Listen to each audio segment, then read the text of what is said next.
Tommy, that was a tough old night, but a good 3 points. Yeah, brilliant 3 points. I've never had a bad 3 points. Yeah, tough game, tough opposition. I thought they were very good, high energy. Tried to play on the front foot as much as they can.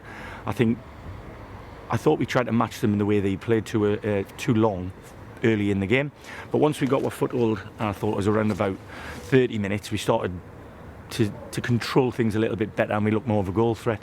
So, yeah, you've got to overcome all sorts of things, obstacles, during the 90 minutes, and I thought the lads stuck to their task. We've had a lot of changes in the last couple of games, but I'm pleased to get minutes into certain players' legs. I'm pleased to give one or two a rest, but still get them on the pitch. So from that point of view, it's been a great night. Similar to the game, first game of the season, when they were very difficult to break down. Yeah, they were. I mean, before we went to Farsley the other week on the Tuesday, I actually went up the night before and watched them play against Telford, and thoroughly deserved to win. They only won 1-0, but they're a different animal. They've got good staff there. They're managed well, they're coached well. You can see the lads, to a man on their team, know exactly what they're doing, and they're playing to their strength. So, I've got no grumbles about that. They give us a proper good game, and it's about getting 3 points at this stage of the season. We've got games coming out with A rolls as we go forward, so as many points as we can pick up, I'll be delighted. And if you can pick up 3 points from a game like this, then that's full credit. Yeah, and full credit goes to the players, to be fair. Not just the lads who started, the lads who've come off the bench, but the lads who are supportive on the bench who don't get on. Even the lads who are injured. It's a happy dressing room, obviously. Listen, we know we've had periods, or we've even had full games here at the Walks on occasions where it's been brilliant to watch from minute 1 to minute 90. It can't be like that. No team in the world can play like that every week. So when you can't hit the heights of your best type of football, then you've got to grind, and you've got to graft, and you've got to compete, and that's all the ingredients required to win a football match, and we have them. And doing it the hard way, coming from a goal behind as well. Well, that's something we've done quite a lot. I never get too...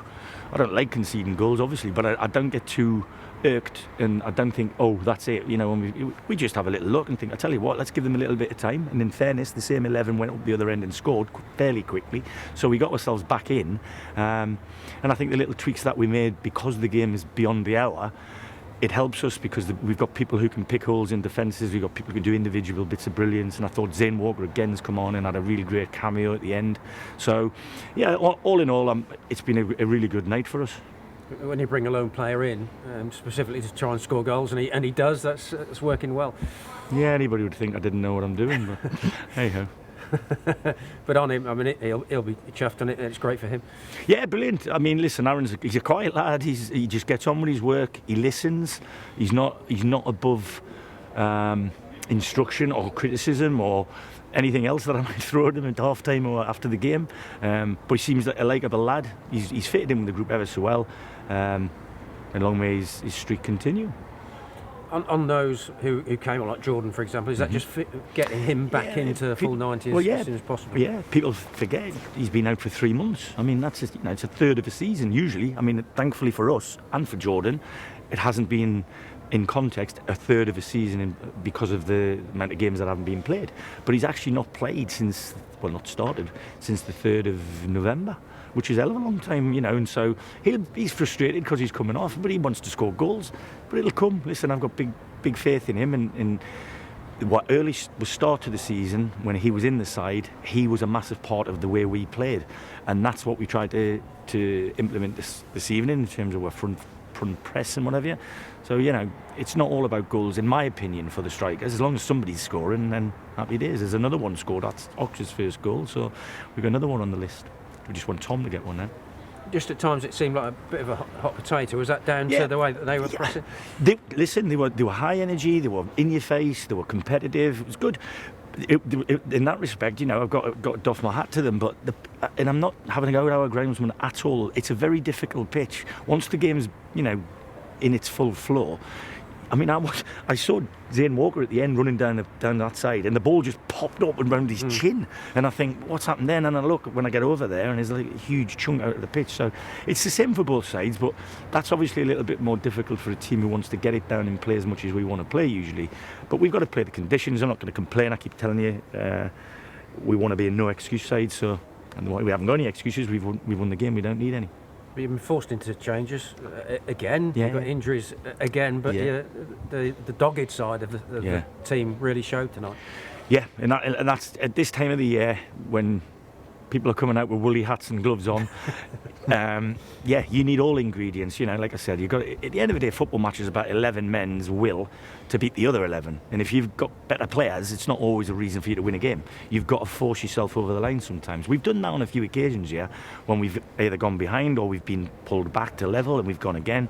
And we're missing, without being disrespectful to the lads in the team, we're missing lads who were absolute mainstays at the beginning of the season, and they're not far away. So there's going to be one or two disappointed lads in the coming weeks, I'm sure, because I know what our schedule is. We've got 8 games in February, we've got 7 games in March, and we've got 6 in April. And in any league in the world, that is a hell of a schedule to get done. And if we have another cold snap, I don't know what's going to happen.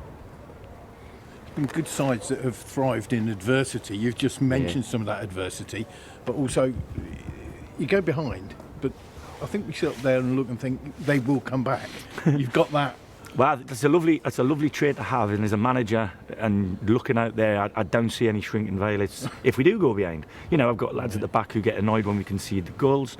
I've got lads in midfield who demand more of the forwards if it isn't staying up there, and I've got forwards who'll run all day. So, yeah, like I said, without harping on about it, it's one of them things where sometimes you just got to get it done, and if you're not at your best for whatever reason, whether it's personnel, whether it's style of play, the pitch is difficult. Some of them are wearing gloves and tights. So whatever, it is what it is. It's all about results, isn't it? Do you have to work on that sort of mental side just off the pitch? Do you talk to them about that ability? Because as an ex-pro, you would know that you've got to fight against every single odd. Absolutely. Well, we will never walk onto a pitch and disrespect the opposition. We'll know what their strengths are. We'll hope to have spotted a weakness or a vulnerability in their play that we feel we can exploit. But they'll do the same with us. That's what football does. That's what coaching and management's about. All I hope is that if we stick to our game plans near enough, most of the time we will have an opportunity to score goals, and I would back us to score in most games, which we have done. So the art of it is scoring at that end and not letting them in at that end, and if we do, it means we've got to score too. So like I said, I'm delighted with the way we've responded to going behind, because it's not easy. When teams go ahead away from home, they can pack behind the ball and just be really resolute and what have you, but we kept knocking on the door and eventually we got in. And that goal, it was slide rule stuff, wasn't it? Yeah, it was great play. It was good play, and Aaron's in Johnny on the spot again. He's in between the posts where we keep telling him number 9's to get, because it's easier to score from there than it is from 25 yards, I'll tell you. So yeah, I'm delighted that we've got ourselves level, but then to go again and for Christian to show great skill first just outside the box and to weave his way in, and there's a great finish. To be fair, I think he caught the goalie sort of before the goalie had set. The ball was away and in past him. So yeah, great. And I thought, if there's a disappointment, I think we should have possibly scored in the first half. But at the end of the day, 2-1 wins a 2-1 win. It's onwards and upwards. 3 goals, 3 points. That'll do.